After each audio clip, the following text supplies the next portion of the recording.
A lot of us scroll through home buying sites like Zillow just to pass time or look because we're curious, right? A Raleigh man was doing that and found a listing for his own property. Yeah, and it turns out a scammer stole his identity.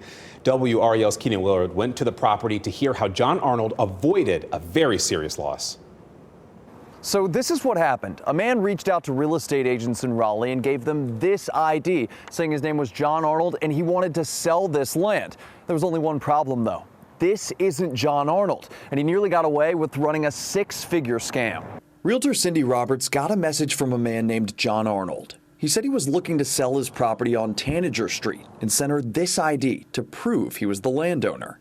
So we chatted very briefly on the phone, but it was very brief. He did have a heavy accent, which I did kind of wonder about. Roberts listed the property, and she quickly got 2 offers on the land.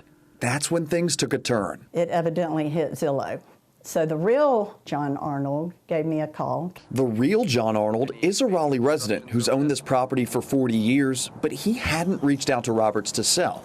Another real estate agent had sent him the listing, saying he'd also been contacted by someone claiming to be Arnold. The man's suspicious story led the realtor to believe this ID was fake. It just wasn't adding up in my mind, and that's why I just asked for that further, because I've seen this in other parts of the country. He got all my ID.